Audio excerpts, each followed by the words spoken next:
Would you mind telling me whose brain I did put in? And you won't be angry? I will not be angry. Abby someone. Abby someone. Abby who? Abby normal. This is the Abby Normal Podcast, here to tell you that you're weird, and that's normal. My grandma told me that I would make a great pastor's wife, which was to say that I would make a great pastor, but women weren't pastors. You were the pastor's wife. Right. And you were an unpaid pastor. Correct. Who married the man. Today we get to meet Emily. She's a badass athlete who played soccer and was a one-time footballer. I was one of the smaller girls on the team. So these girls were like massive. They were like, I broke all the ribs, all these ribs over here at one point, and I severed all the nerves on the top of my kneecap. Like, still can't feel anything right there. It was brutal. She's not a serious person, but she does take things seriously. Like, to protect herself as a kid, she didn't read novels. I hadn't read a lot of novels, in part because are novels safe? It's like watching movies. Like, you have to read the review first, and is this going to be safe? Can I let this into my mind and my heart? I don't think my parents even put all that on me. I think I put that on me. Like, I interpreted the Christian world that was around me in this way because I'm maybe a little more intense. I think it's just the firstborn. I don't know. Like, I wanted to win. I'm really competitive. Right. A bit of serendipity led me to Emily at just the right time. I was looking for evangelicals willing to talk to me for this series, while Emily was trying to reach out to evangelical refugees in her community. A string of connections later, and I was in Emily's backyard attending a storytelling dinner that she hosted. Over tacos, I discovered she also grew up in the culture of the evangelical, predominantly white church of California's Central Valley. So, I was stoked to hear her story and, of course, ask her to share it with you. If I want to drink a glass of wine, should I Just just move this? Totally fine. Okay. Those are the kind of things I can cut to. Or you could leave it in. I'm all right with that too. Yeah. I'm not afraid of some alcohol. Now, I promised in the last episode to try to explain some of the EWCCCV language so that everyone understands what is happening. Often we'll say something and laugh about it. It could be because it's humorous, or it could feel funny to us because it's actually weird, embarrassing, or downright traumatic.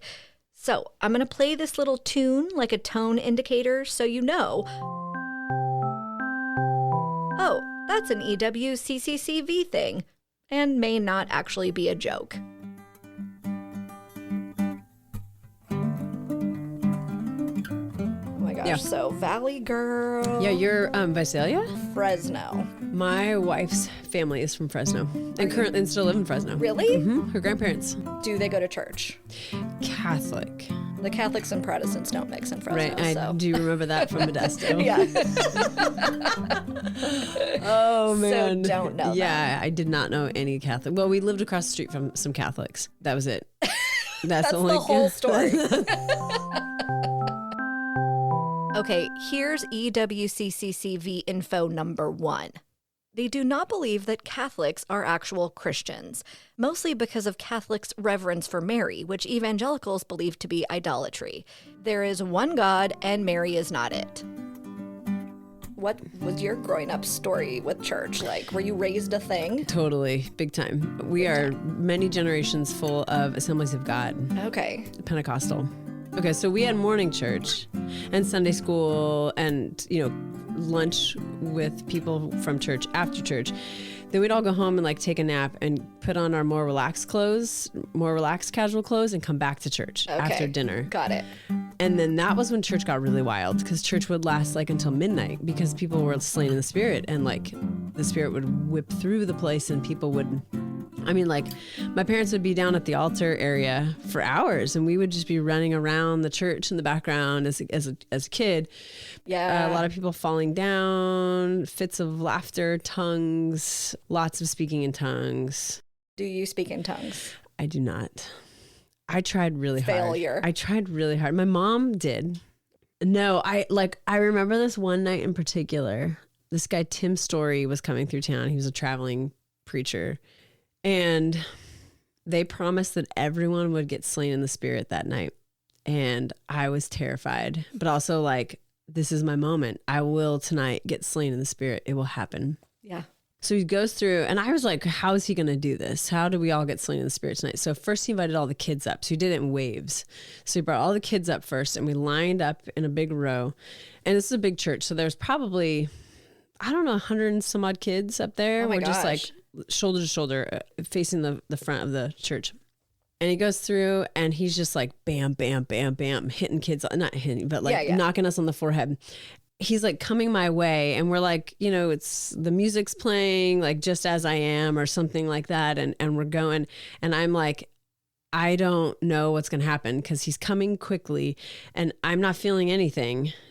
So he came to me and he pushed on me, and I didn't go down because I didn't feel anything. And then I look around, and everybody around me is down. And I was one of the few remaining standing.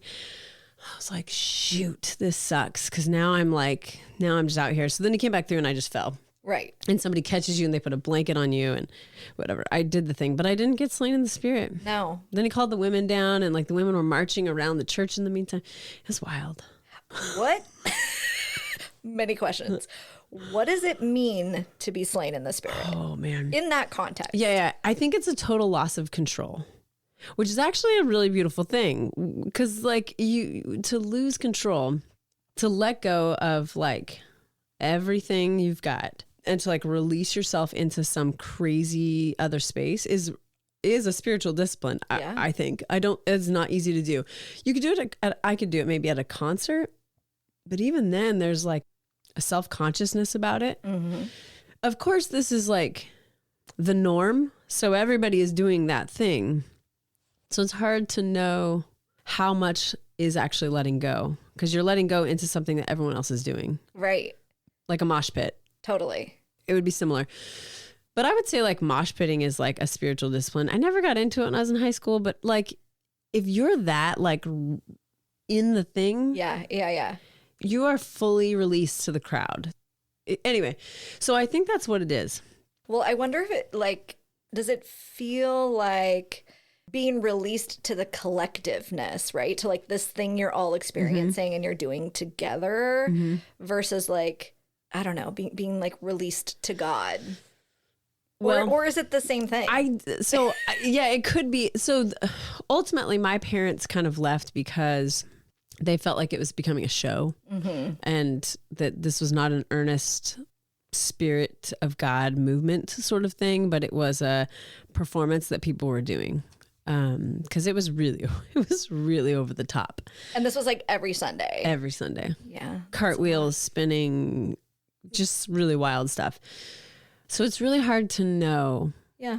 I would like to believe that for some people, it was a true, honest to God release into what they would call a godlike void experience that like took them somewhere else. Yeah. I also know for sure that for some people it was performing the wildness so that you look like you were more spiritual. Right. Because in that community, the more released you are into all of that, the more spiritual you are. Totally. And it's all about spiritual hierarchy and leadership. Then you're asked to be in leadership. You know, it's a whole thing. Based on that? No, but I think it was there.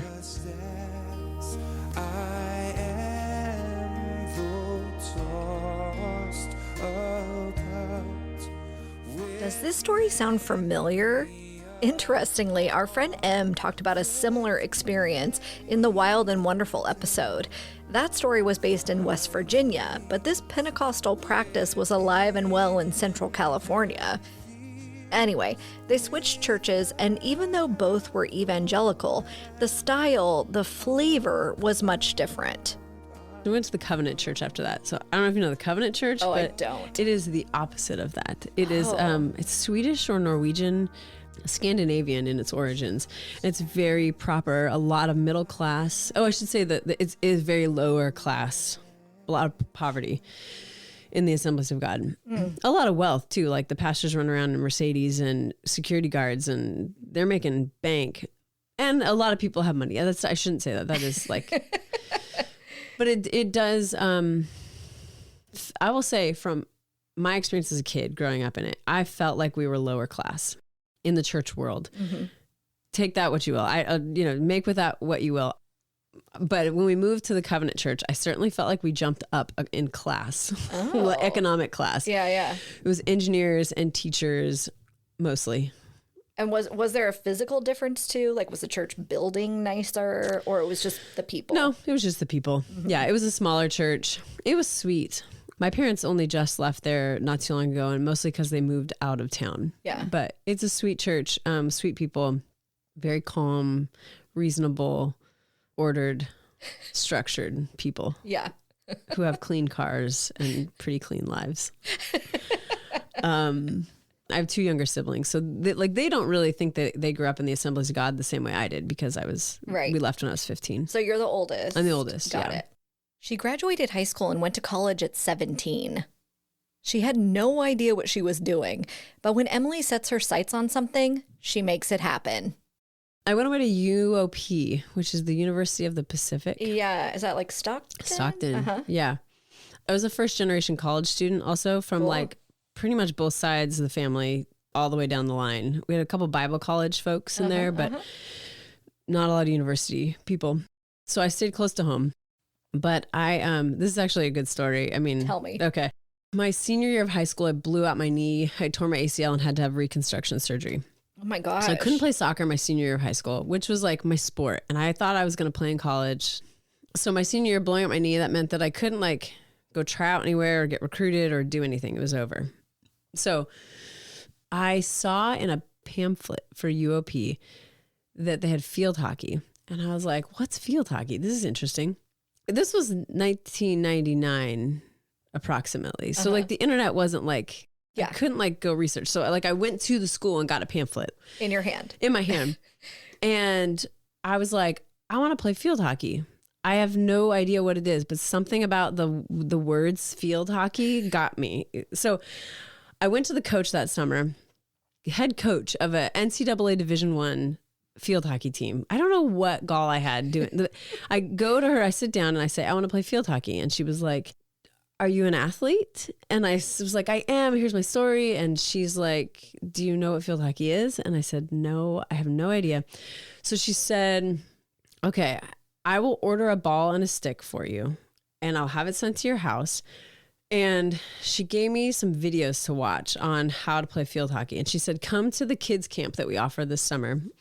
So I start off with the kids and they're like teaching me how to use this stick. And they're like, so excited for me. They're like, Emily, because I'm just this giant kid. Yes. And they're so little and they're like showing me how to do the moves and how to play. So like the next day I move up to like the middle schoolers.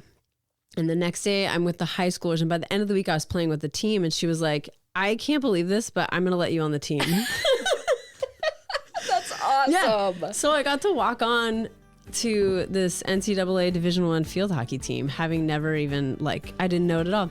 I never played in a game the whole year, but I had a really good time. Following that epic beginning, her first year of college didn't go well.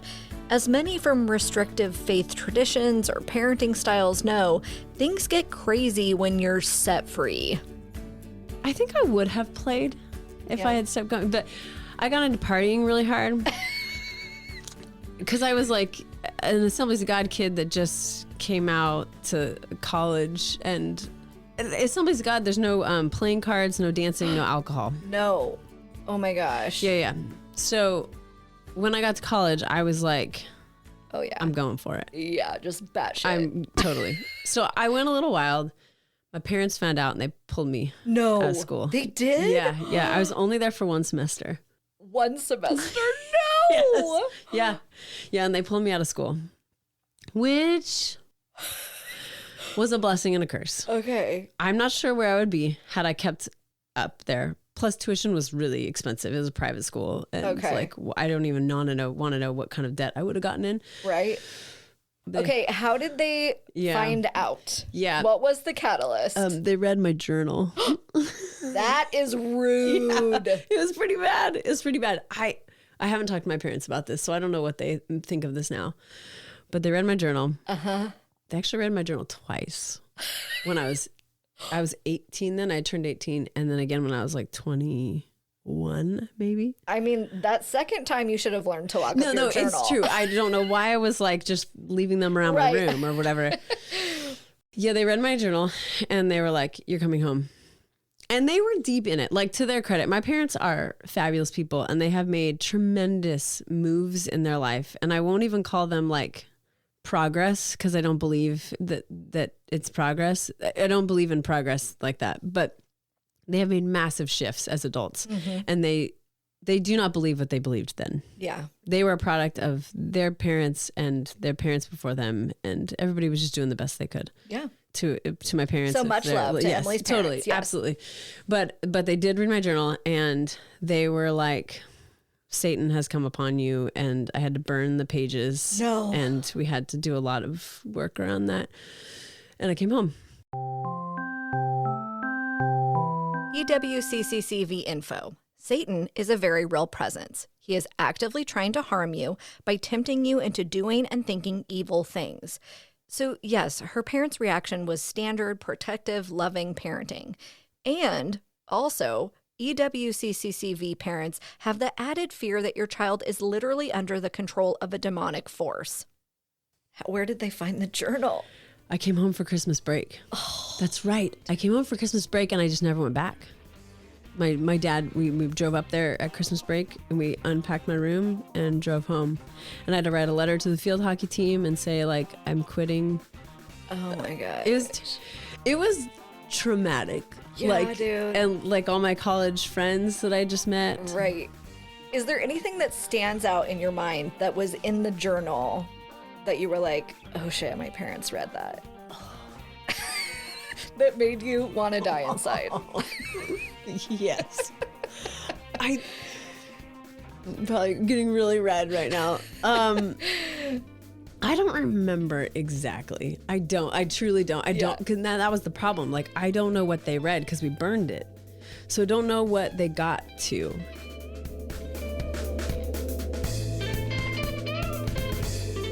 So the burning of the journal, was that their idea? Oh, yeah. And then were you at that point like, yeah, let's do it, I'm ready to move on from that? Or were you just traumatized? I think I was pretty traumatized. I was upset. I was sad. But I like knew it was right. Like, and I knew not to fight them. I don't know. I mean, I'm a firstborn. And I was always just a young firstborn. So like, I wanted my parents to be happy. So as soon as they found out, I was like, well, this is over. That's my memory. Yeah. Is that I like submitted quickly and came back home. So first go at college independence was a bit of a failure, but she went to a local junior college and things kind of leveled out. And I played soccer for them, which was super fun. You know, like it all kind of worked out. Yeah. And I got involved with like this local college youth group kind of thing at a church in town and found like a crew that like I still run with a little bit today. They were at the dinner. And then I ended up at Cal Poly in San Luis Obispo. And that's where I got a degree eventually. What'd you get your degree in? Political science. I think I thought I was going to save the world. Oh, I'm sure. Yeah. I know that I did. And maybe you will. We don't know yet. Maybe. There's a lot of work to do, fairly though. young. Cal Poly was great. The reason I went to Cal Poly was because I was told it was the cheapest Christian school you could go to.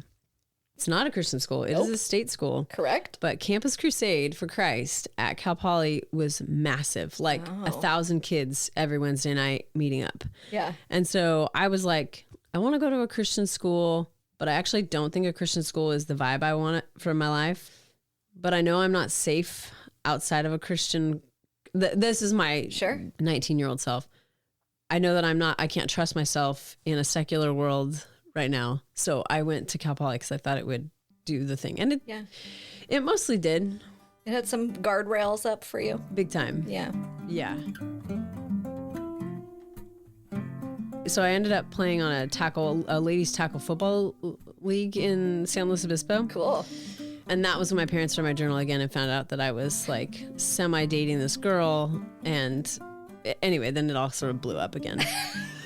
And then. But they didn't pull you out this time. No, that was threatened though. Yeah. And I said, that was when I put my foot down. I said, you can't pull me out this time, but I will quit the football team and I won't ever talk to this girl again. You told them that you would do that? Yeah. You wouldn't talk to her? Correct. To this day, I haven't talked to her. Dang. I feel bad about that one too. Is that still the relationship you have with your parents? No. No. No. We have a really good relationship now. I think it's pretty healthy. Yeah. It took a lot of years to get there, as it does. Absolutely. Totally. Yeah. I mean, that whole period, like after high school through like, at least for me, through like 30 really, Yeah. is like Oh yeah. figuring out what your relationship is going to be like with them, Yeah. and where do you stand up and where do you not, and Right. treating each other like adults, Yeah. basically. And even still, it's still morphing in different ways as new things come up. Yeah, And I'm sure it still will. totally. So Back to the journal. What was chronicled on those pages that her parents actually had a problem with is obviously a key tenet of the EWCCCV. They found the journal. You were dating somebody on the yeah, dating is like a really whatever. strong term, but talking with, I was talking to this person. whatever else might have happened. Yeah. So were they upset that you were seeing a woman, or just perhaps what was written there? Oh no, it was the homosexuality. As you can imagine. So I can kind of, but Wait, were you raised? yeah, What were you raised as? non-denominational evangelical. Okay, but non-denominational in the Valley. Yeah. Which is the thing. Yeah, yeah. I mean, I basically I say that it's the Bible Belt of California. Like, Yeah, I kind I of feel call it like it's that. Midwest, Totally. basically. It is. It's a bunch of Okies. Yeah, Or fully. yeah. Yeah, I don't know if that's From a the Dust term Bowl. you can use still. Probably but- you probably got that on. Gosh, I have not heard the term Okie in so long, though. That's fully what it is. But yeah, like when I read Grapes of Wrath, Yes. I was like, these are my people. These are like my whole family right here. Yes. This is what we came from Totally. in the Valley. Yeah. Okie, in the most general sense, refers to a resident or descendant of Oklahoma. During the Dust Bowl, over 1 million migrants from Oklahoma and neighboring states came to California, many headed to farm labor jobs in the Central Valley. So Okie denotes more than being from Oklahoma.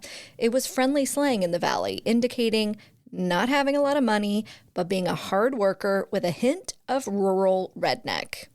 What Emily is feeling out here is whether or not I inherently understand why her parents are upset about the homosexuality. And now that she knows she's with a fellow Okie of the EWCCCV, she can continue without a whole explanation. So you know the world. I know the situation. Yeah. Yeah. What the happened? Well, that was the point in which my mom broke a blood vessel in her eye from screaming at Satan for attacking me. And it was the first time I couldn't talk to my mom for days at a time. My dad came looking for me. I kind of bolted a little bit. And I honestly don't. I think you block these things out that Oh are my really gosh, traumatic, you know? So yes. I couldn't tell you. Oh, it was summertime. I think that's how they read my journal, was in the middle of the summer. Mm-hmm. And they were like, you're not going back. And I'm like, I'm going back, but I'll quit the team. I won't talk to her anymore. Which was another, I had to write to the football team and be like, I'm quitting. I was like the running back. But then I got really involved in Campus Crusade for Christ after that. Mm-hmm. And they became a haven. And that's where I found people and friends. And in some ways, I just kind of forgot about all that. I just walked away from the homosexuality part of it. Just totally walked away. And Campus Crusade is all encompassing like that. I mean, I had a great time in Campus Crusade. Yeah. We did terrible things, truly terrible things, but I had the time of my life. Yeah. No, I get that conflict. Yeah. Because I have fond feelings towards my high school youth group that I was part of. You know, it was great people and we had tons of fun. And Totally. I don't know, I felt loved most of the time, you know? And then I look back and there's so many things I cringe about, missions trips Yeah, and stuff. that And kind I'm of stuff. like, oh gosh, it just makes me kind of Yeah. sick thinking about it. So, but I think you can hold both, right? I think so. I hope. I hope so. I mean, and also I'm like, is that just my white privilege that I can hold both? Of course. Yes, right. But how much should I don't know. But yeah, and these were all very white spaces. Campus Crusade even was, even though it was, I mean, Cal Poly is 2% black Yeah. population. We're heading down a whole totally valid rabbit hole about the whiteness of the spaces Emily and I participated in, and how that shaped our experiences and how we look back on them now. But we're going to shift back and talk about what Campus Crusade for Christ is. But yeah, so I got super involved with Campus Crusade after that. I ended up joining staff with Campus Crusade. Okay, tell us more about what is Campus Crusade? Oh, What's the goal? What do you do in it? The goal was, so it's called Crew now. They took away the Crusade thing. That's probably good. Yeah, I think they... yeah. And I think they have shifted on some like the justice stuff anyway. I don't think they've shifted on biblical literalism though, which is, I think, the core of the problems that come theologically that lead to theology that is exclusive and stuff like that. But yep. So Campus Crusade is a parachurch organization that ministers mostly to college campuses around the country and world. And their one goal is to save souls for Christ. That is like explicitly their one goal, or at least it was when I was there. So we did a lot of street evangelism. We have these 4 spiritual laws, these tracks that we would go and like just walk up to random people and say, can I talk to you about spirituality or about Jesus? And, you know, people would say yes or no. And then if they say yes, then inside we would, there was some jubilee and we would launch right into our spiel and do our thing and hope that they receive Christ into their hearts at the end of it. So that's that, the missionary part of it, but there's also the campus culture part, where Emily was ranked high due to her particular sin choice. But it's also like Bible study, small groups, account, you know, which is really just like, did you masturbate this week? That's, I think, especially for the boys. Yeah. That is all it was about. So I've heard. I'm sure.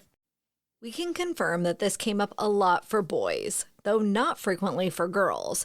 In my conversation with Aaron, he brought up the sex talk at church, where they broke you into boys and girls and talked about the specifics for your gender. Here's what he said. I feel like they did that and basically said, don't have sex. And if you wake up with a boner, do push-ups. I mean, I feel like there's a lot missing from that talk. Don't do sex. That's all you need to know. Communication and consent and... Nope, don't do the sex. And ladies, modesty at all times. At all times. Yeah. That one-piece bathing suit, still not enough bathing suit. Did they talk to you about masturbation? Yeah. Don't do it. No? That was it. Is that where the push-ups come in? Like, Yeah. That is how your boner should be resolved, through push-ups. I mean, I was told I should iron, so. You should iron. It's like a similar thing, but like more productive. So you must have just went ahead and masturbated instead because you cannot iron for shit. No, I'm real bad at it. I find it to be not satisfying. Well, I can't do any push-ups, so we're on the same page. Yeah. The girls' small groups were a lot more like, what boy are you into right now? And that was where I sort of got hailed as a vulnerable. The more vulnerable you are at these things, the like, same thing with getting slain in the spirit. Yeah. Maybe it's my take on the world that I'm seeing all these things this way. So you can, feedback says more about the person than giving it than receiving it. The more vulnerable you were, the higher like ranked you could be, sort of. And so since I had the sin of homosexuality within me, I really got ranked high. And like, I say this tongue in cheek. I'm like, you know, but it's true. Like I would speak at these women's retreats and say like, this is my struggle. And it was just all about sharing your struggle. You know this world? Yeah, like yeah. okay. Yes, I'm with you. So I did that. And so anyway, that was all to say, I tried to join staff with Campus Crusade for Christ in Boston, and they rejected me because they were like, you have this lingering sin issue and you need to be in a safe space. And so you need to stay in San Luis Obispo. Wow. So you can join staff, but you have to stay here. And so I did. So like after you finished college? Yeah, after you I finished college. stayed. And so for how long did you do Just that? 2 years. And then I went to Turkey on a missions trip with them. Oh my gosh, wow. Which was cool. We were Yeah. in Izmir. I basically came home and I was told I was like a bad missionary. And I was like, either I'm a bad missionary. I think I was also like 23. Yeah. I'm sure I did a terrible job of leading 17 or 18, 18, 19, 20-year-olds. But I was like, I think either this work is wrong or I am really wrong. And I was like at that point where I was ready to like believe that it was actually the system that was wrong and it wasn't me. It was a real grace. I don't know how I got there. Yeah. Because I had folded time and time and time and time again, as I have just shared. But something happened this time around. And so I left staff after that point. If I go tired. Okay, so to recap, Emily's 24-ish and stoked on Jesus. So stoked that she wanted to move to Boston and tell more students about it. So stoked that she tries to learn Turkish and go tell Muslim students about it. So fully stoked, plus some parent-pleasing tendencies, that she quits sports teams, breaks up with girls, and shares her struggle during Bible study time. Now she's been told she's a bad missionary. So where does that leave her? Well, luckily, she gets a life-changing call from Switzerland.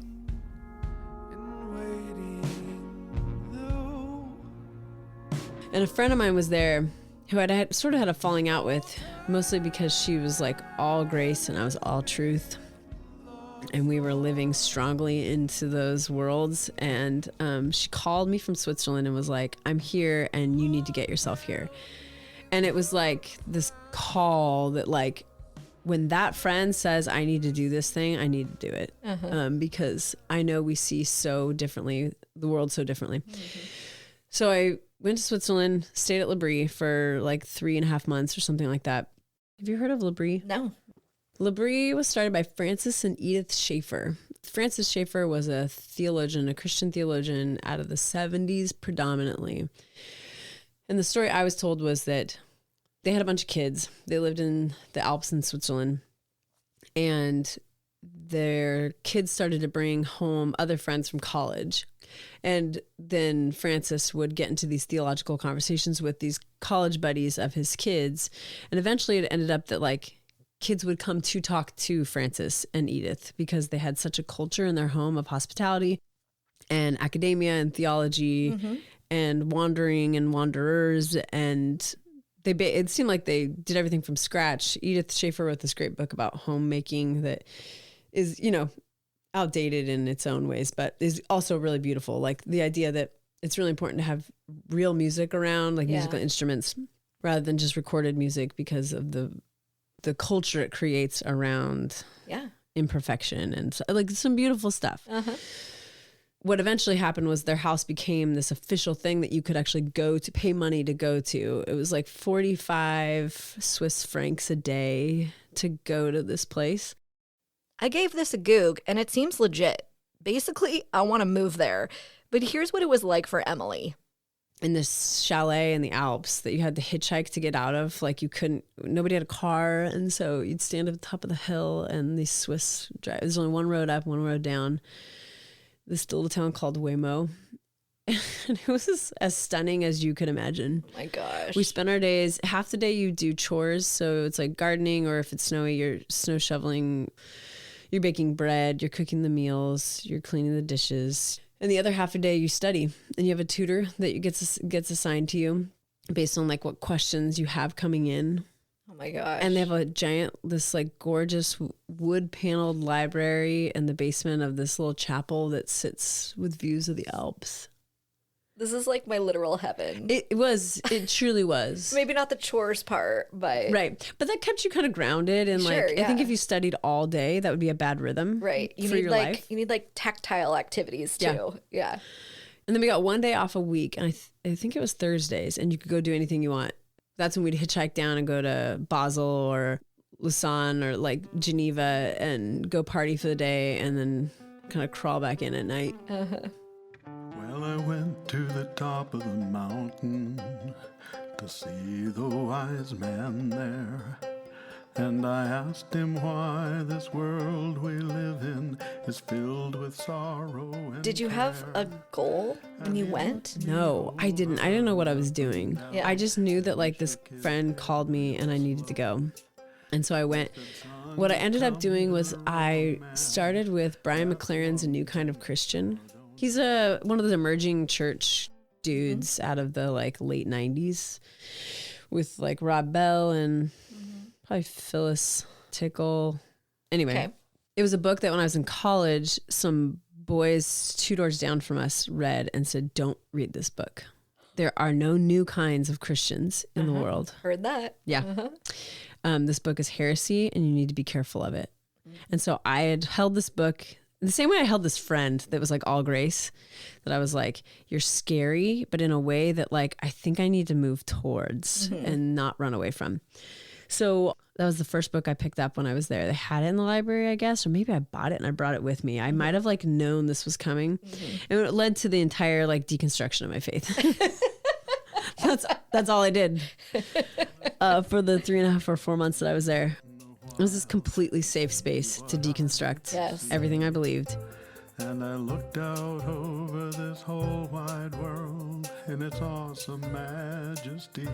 But then my gaze fell down to the city. Was that invigorating or was that terrifying? It was scary at points. Or did it click like, oh, right, yeah. Yeah. I've actually known that. But Yeah.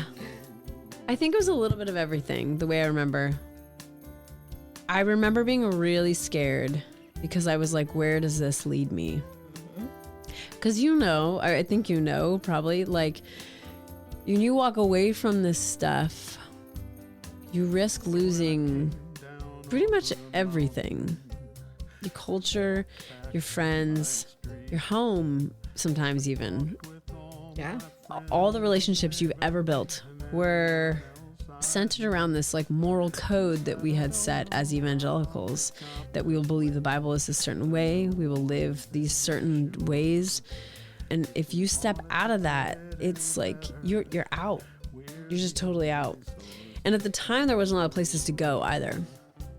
So I left. So it was scary, I remember. And also it was invigorating. I was like, I'm living my best life also. Like Oh, I'm yeah. in the Alps and I'm partying and I'm with all these people and my mind is racing, like just literally racing. I just couldn't keep up with the amount of information that I was processing. And I was 20, I turned 25 there. Like, what a great age to do all that in some ways. Right. Not the important question my friend asked, how does my garden grow?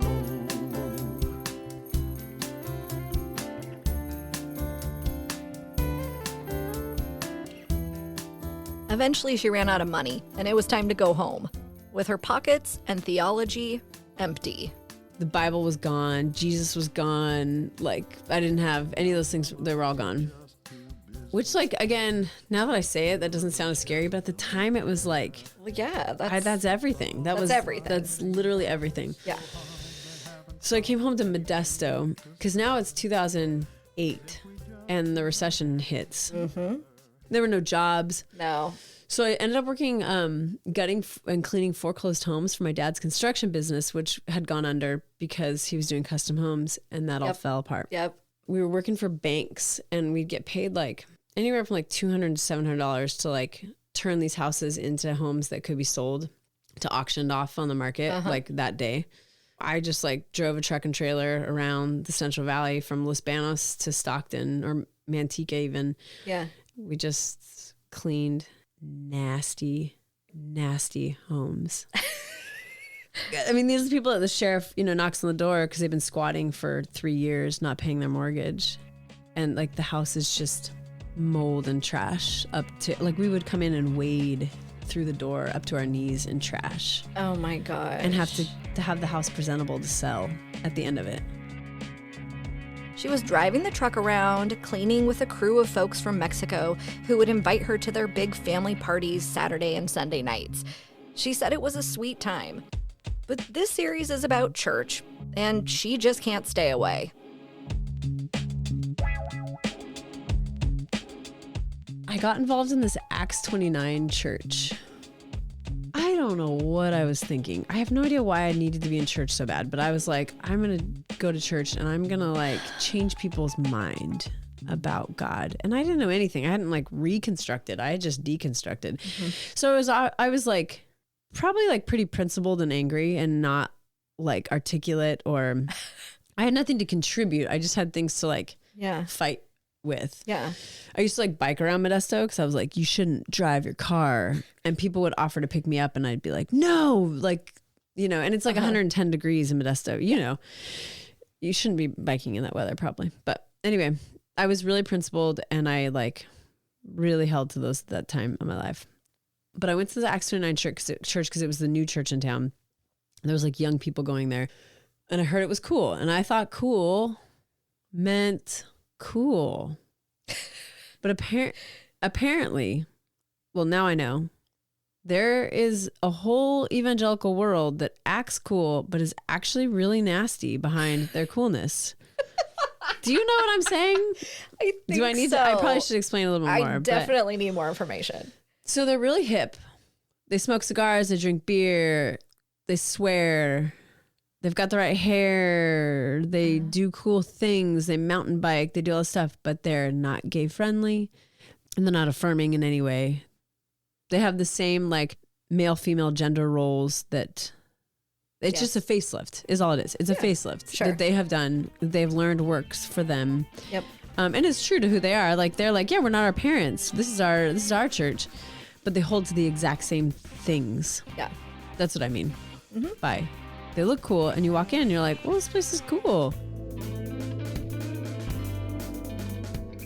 It looks cool. They're drinking beer while mountain biking. They have good hair and I imagine electric guitars. But what's it like on the inside?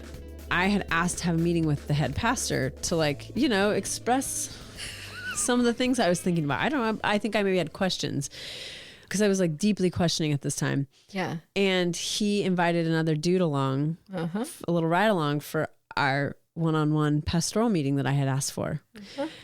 And I was shocked. I like showed up and was like, why is he here? Like, I'm not going to talk to you. And then they were like, you know, bantering back and forth. And I was like, am I even here right now? I thought I came for a pastoral meeting with you.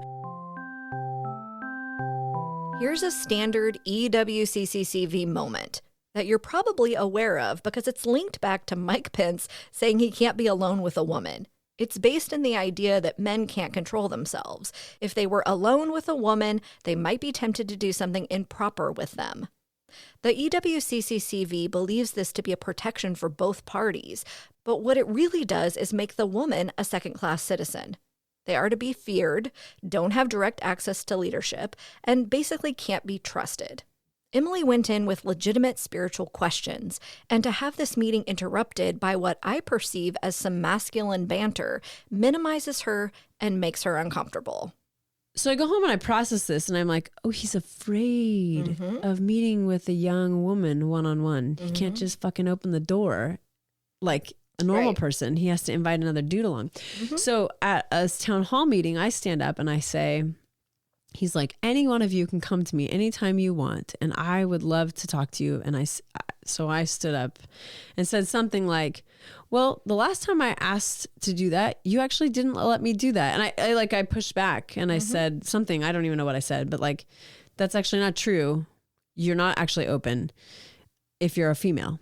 And I think it was a lot of backtracking, him and hawing, and I don't remember because I was just like, you know, my adrenaline was coursing that I had like stood up in front of 300 people and said like, you don't talk to women. You don't treat women the same way you treat men. Remember, women have no power or leadership in a church like this. So when Emily stands up and says something about patriarchy, it has far-reaching consequences, especially in a small community. The rumors fly and judgment abounds. I think that some people saw that was like the moment where I fell. Yeah, slippery slope, girl. I believed women should also be in power, and so I became a lesbian. You know? I mean, we knew it was going to happen. I know, it's just inevitable. Yeah. It's inevitable.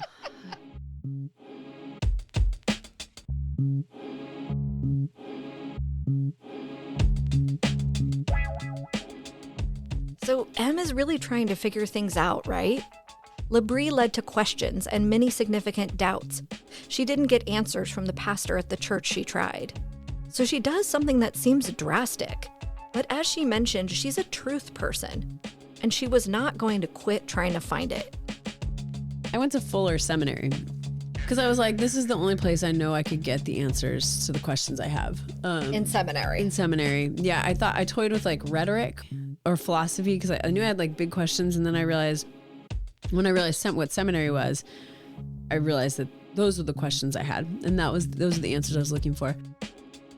Unfortunately, what I found was a lot of white dudes, who were getting paid by their denomination to get to go. And so they actually weren't interested in questions. They just needed answers so that they could go back and finish their degree and make the money that they were promised from their denomination.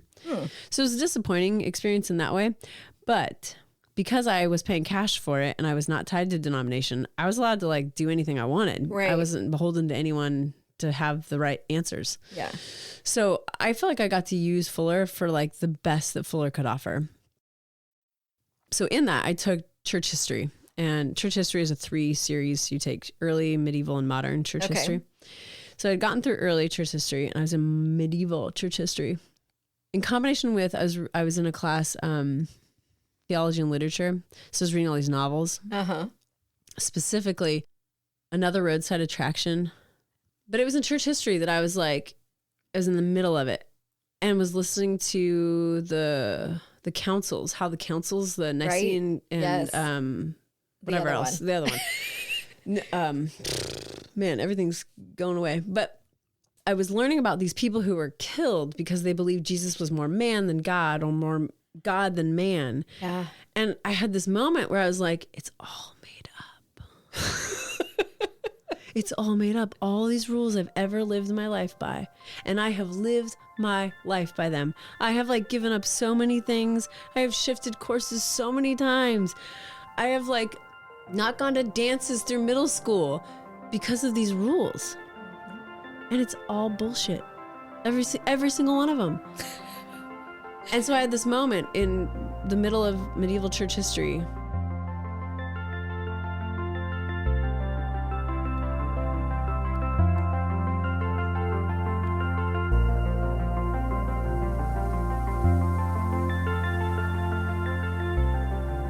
And there, her truth shifted. Obviously, she realized that some of the rules she had growing up were made up, invented by men, not by God. So if you can follow the dotted line, that meant that a specific rule she had been patiently abiding by was also bullshit. So I had to drive from Modesto to Menlo Park and back for classes. So I'd have these like 2 hours in the car. Right. And I got in the car and I called my friend Kate, the one that told me to go to Labrie. And I was like, I'm gay. I know it. I don't know. That's all I remember saying. And I just remember saying, I've been waiting for a long time for you to say this. And it was like all my permissions just like came pouring out of me.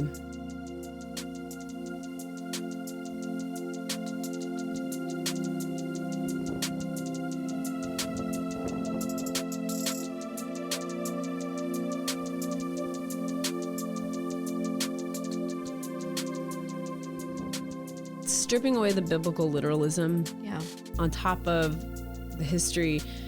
Anyway, it all was this like perfect bundle of things that led to me realizing that the rules were made up. Yeah. Essentially. And so something I've been talking to this friend Kate about lately too is this idea that in the evangelical world, you're taught to not trust yourself from a very early age. Your mind and your heart are deceitful above all else. And you need to ignore them and pursue what is true and right and good. Yep. And that really messes you up as a kid to like instinctually distrust your own self. Like really messes you up. Every thought you have. Yeah. Every desire you have. You have to take captive and give it to God. Because it could all lead you down a path of Satan, towards Satan. Yeah. And so this idea that I could trust my body and like my own desire, and that my desire might actually come from God. Somehow that was intermixed in all of this too. So that like when I was able to, I have it written down somewhere, and I just don't remember, like, I don't remember what I was thinking exactly, but I just know this is all bundled together for me. Yeah. So that I was like, I can trust myself. I can trust what I want and what I desire. And in fact, it might be right and good. I think that came from studying the creation account again and again and again in seminary. It's like, oh wait, there's 2 creation accounts, and they're kind of myth, and they're, and in one of them, God says we're good, like wholesale. That's it. End of story. And so what if that's true? Like, play that out a little bit. Before this big theological shift, Emily had been trying to fix what was wrong with her. Oh, I forgot about this. I was in a 12-step program, the Christian 12-step. Oh yeah, what is that Celebrate called? Recovery. Yep. Because that was what everyone said I should do to like rid myself of this homosexuality problem that I had. Because it was like becoming more apparent that like this was something I struggled with. You were like trying to DK yourself. I was. Oh. So I threw myself into like a 12-step program. So I'm in there with like drug addicts, and I'm sitting in these circles, and I'm like, oh my gosh. Okay, all right. I gotta get rid of this, just like she has to get rid of the heroin. Like, that's just the way this goes.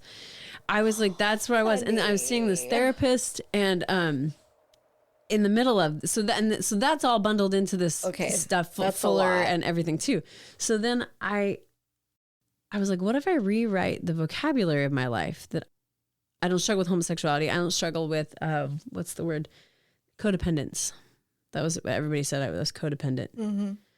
I'm just gay. Like, what if I just swapped out all those stories and all those women that I like really loved for just like a simple crush? Right. Like, my whole life changed. I'm actually not a big problem anymore. Like, I was being told I was like this vortex of like a problem, that I would descend on people and ruin their lives. And like, what if that narrative isn't true? And I just like had a crush on all those people all those years. Right. And that's all it was. Yeah. And I can just live on my life like everybody else. All those other girls in Bible study had crushes on boys, and they would spend an entire Bible study talking about those boys they had crushes on. Right. There's a rising, a whole new way to see. Just look at yourself and be what you wanna be. I just like really love that retelling of the narrative, though. I really love that. And I feel that way a little bit. This is a whole nother topic we can get into another time, but like just, no, I guess it's the exact same topic, because everything about sexuality, I think, has that label on it, has that stigma. Totally does. And so for me, like having sex before marriage and all of that, like, same. I have such freedom now when I got to the point where I was like, actually, it's bullshit. It's all made up. It's fake. Like, that behavior that I engaged in is totally normal human behavior. And I don't need to carry this story that I've been dragging around, that it's that you're sinful, shameful, dirty, yakety schmackety, that whole package. So, yeah, it feels good. That's exactly right. And for me, I really needed the theological backing to be able to do that, because I was so steeped in the Christian world. Oh, absolutely. So it's like it had to hit at the same time for me. Yep. Or else it was not going to work. Yep. So I walked away from all of that and then moved to San Francisco. Thinks of when she was younger and the dreams that she forgot. Like changing the world and living a life a little different than the one she got. So she looks A big shift in theology means a shift in how you approach life. And Emily has some work to do. The woman that I was living with, I was actually dating. Okay. Sort of. Well, then I came out to her. She's to the woman you were living with? Yes. Okay. I had like this communal house that I kind of had created a little bit. And I had, for lack of any other better words, fallen in love with one of the women in the house. Okay. And didn't really, it was one of the, given where I'd come from, it was like, oh no, here goes this thing again that keeps happening to me throughout the course of my life. Right. And then, so then when I came out to myself, I realized that that's what was going on here. So then we got together, and I moved upstairs because we were actually sharing a room at the time. So I moved upstairs. Oh, okay. So that it wasn't quite as close. And then I moved to San Francisco to like, okay, if I want to have my head clear about this, I need to move away. So I moved to San Francisco, came out to my parents, lost my job. Oh. I was working for my mom and complicated things there. But anyway, so I ended up, I got a job at Tacolicious, which was this new restaurant in the Mission. Uh-huh. And so I started as a host there and ended up being a server through some time and ended up there for like 4 or 5 years. Just nuts. That was a nutty place to be. Yeah. That was so wild. It was like notoriously one of the most wild restaurants in San Francisco. Okay.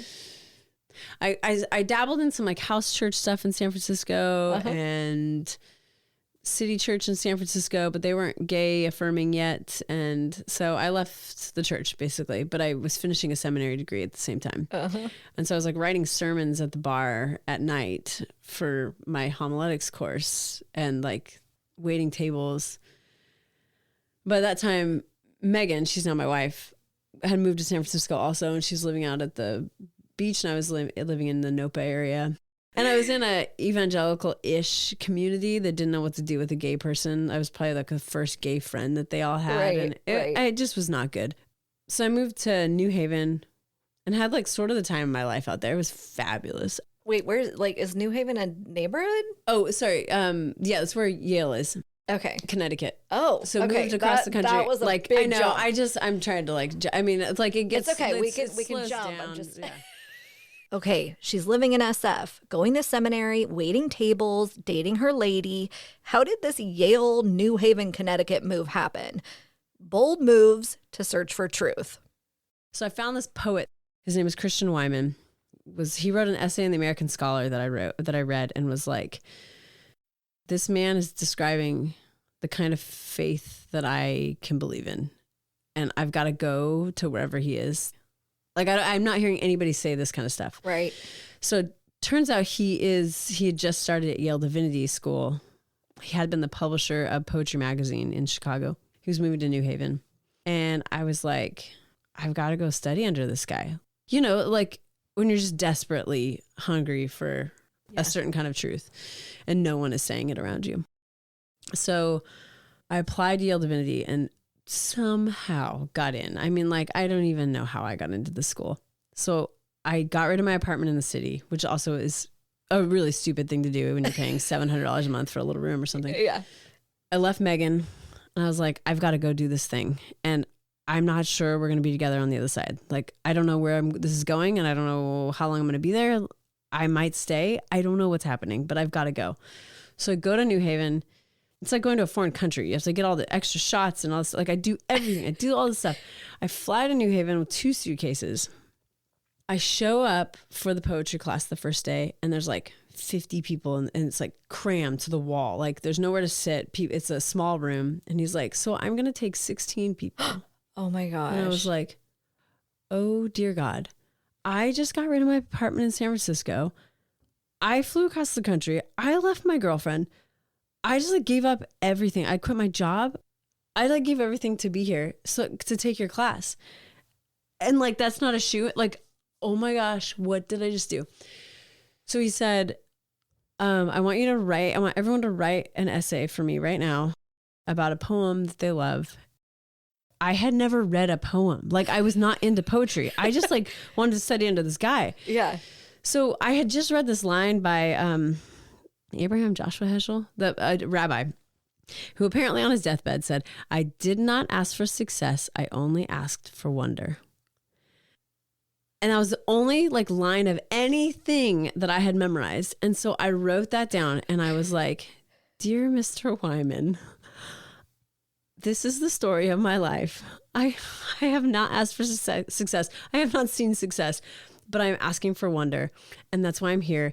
And I sold everything I had to be here, and I have nothing. And like I just like did the whole story. Yeah. And I got in. Oh my gosh. And everybody in the class was like accomplished poets. They all had MFAs in creative writing already. This was like their second MFA or their MFT MTS theological studies. Like I was so out of my league. It's embarrassing to think of who I was in that class. I never spoke, and he would like call on me because I would never speak. And then I'd have these terrible things to say because I didn't know anything, but I did it. So So after like 5 months there in New Haven, I realized that those are not my people. Like the East Coast is not my people. They didn't know where evangelicals were. I was like showing them videos of Mark Driscoll and being like, you've never heard of like, you don't know these people? They had no idea. They had no idea. They were so like mainline Episcopalian. In hindsight now, I know what they were. They're like wealthy white or mostly white.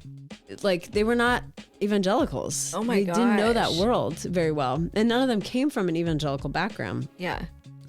And I just was like, this is not my battle in the world. They're fighting these battles of like aesthetics and like poems, and this is just not my world. You just did 1 semester. Yeah. And I was like toying with coming back, but I was like, where does this go? You know, I think I do actually want to be with this woman who's across the country, and she would move here, you know, but like, then what? Mm-hmm. Like, these aren't my battles. These aren't my people. Did you get what you wanted from it? I totally did. Yeah. I totally did. I got more than I wanted. I met people who were like blew my mind, and the ideas that I was exposed to and the poems I was exposed to saved my life 100 times over. The poems I learned in that class have kept me alive. She moves back to SF. But what does the future hold? We decided to move in together. And this is also great. The day we moved in together with this little cottage in Berkeley, the house caught on fire. No. That we were moving into. Yeah, it was crazy. It's a sign. That's what some people said.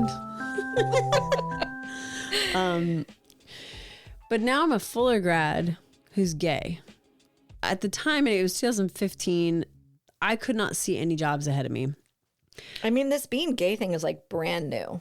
It really is. Yeah, it literally just started. So for some people, this is true. Yes. I knew that I wasn't going to be able to get a job at an evangelical church, nor did I really want one, except that if I could be like an agent of change. But they weren't going to hire someone who's gay to be an agent of change. They'd hire someone who didn't like. I mean, you like have a vagina also. Right. So it's tricky. It's super tricky. It's tricky. It was a tricky spot to be in 2015. And so I started looking outside the church. I mean, was your goal to work in a church? That was kind of my goal. I knew so I didn't, we didn't grow up thinking women could be pastors, really. Though I will say for the Assemblies of God, they do have female pastors. Cool. So I just want that to be on the record that those people do believe in that. They don't do it very well, I don't think. But growing up, my grandma told me that I would make a great pastor's wife, which was to say that I would make a great pastor, but women weren't pastors. You were the pastor's wife. Right. So I wanted to work in a church. I didn't want to be a pastor, but I think that was because I didn't know that I could be a pastor. Sure. I think. I could be wrong about that. Time will tell. I mean, it's that whole representation thing, right? If you don't see it, you don't know you can do it. You can't picture yourself doing it. I ran into my first real true female priest pastor. I was 20. I must have been 28. I was in Modesto. There's this one Presbyterian church downtown that's more liberal, and they have a female pastor. Her name was Deborah. And we went, and I was scared out of my mind because I was these non-Christians, and I'm going to this church that I don't know. I was scary. And then, but then I saw this woman up there in vestments, and she preached and she did all the stuff, and I was I didn't know I could do that. I genuinely didn't know that this was possible. I was 28.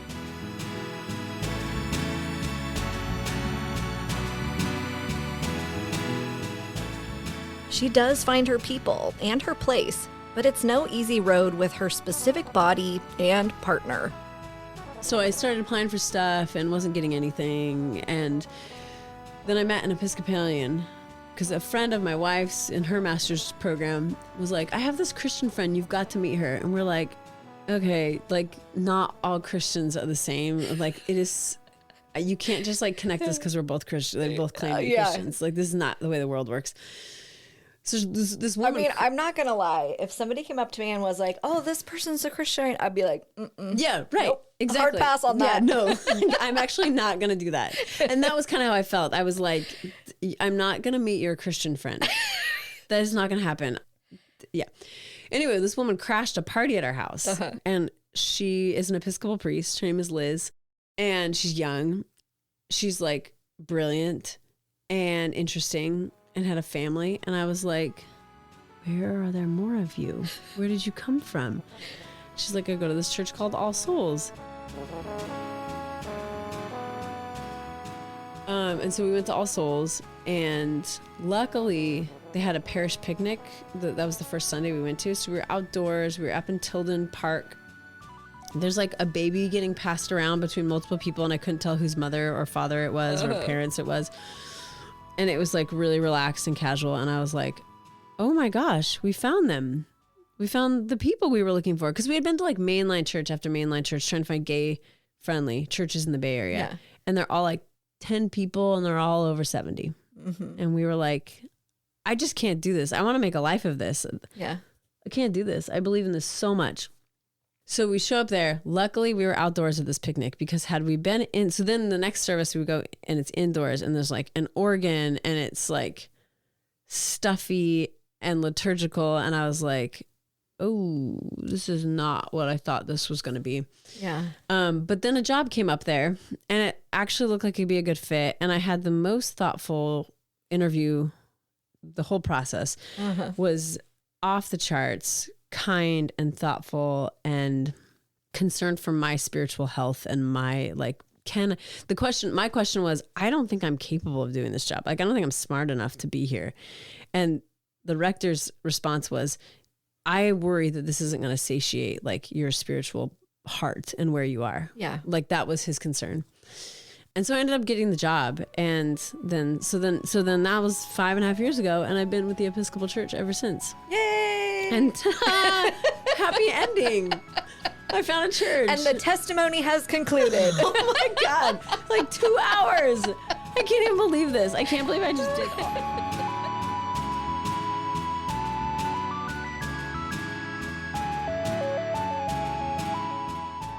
Are you an Episcopalian? Yes. You're claiming it. I did it. No, I went through the thing. I had the bishop. What do you do? Really, all you have to do is say, yes, I want to be an Episcopalian. And then they'll like confirm you. Are you going to be a priest? I just put my name in the hat. Did you? I did. Okay. I just did like last week. Okay.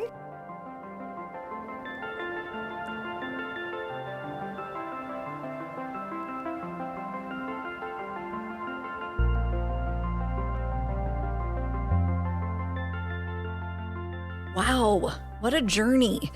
If you boil it all down. I left the Evangelical church because I'm gay, and I basically got kicked out. And after much searching, she found, I have fallen in love with the Episcopal Church in many ways. Its theology and its politics and its liturgy. I think it does these things really well and holds ambiguity in a way that I've not seen like an institution hold. And yet they hold it all so faithfully. It's very scripturally based, and it's very much centered around the person of Jesus. but as a seeker of truth, really that doesn't ever come to a nice, clean conclusion. Plus, finding your people doesn't mean the battle is over. It just means you found the battles that you want to fight. This denomination has some blind spots, and you are choosing to be a part of it. Yeah. Why?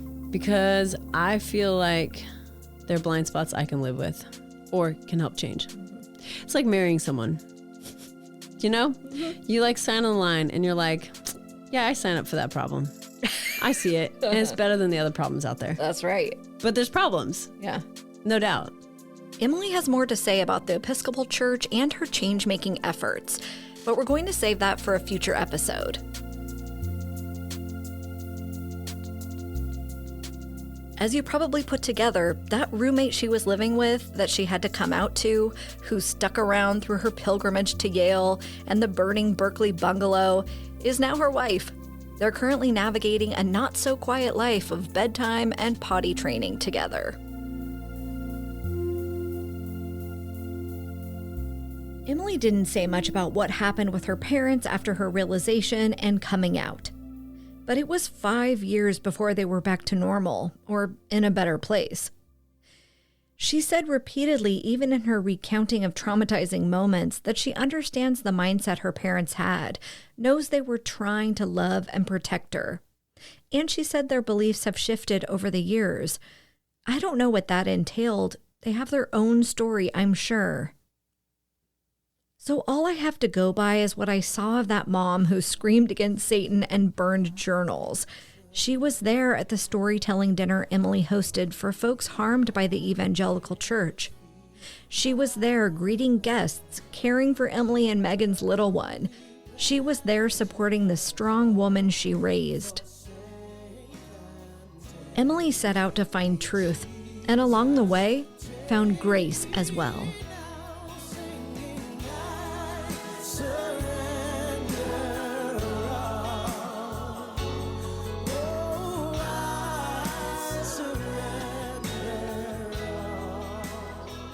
Join us next week for Jason.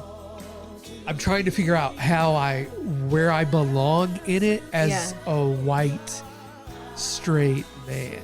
Right. And tried to do it in a way, again, that doesn't center me or myself.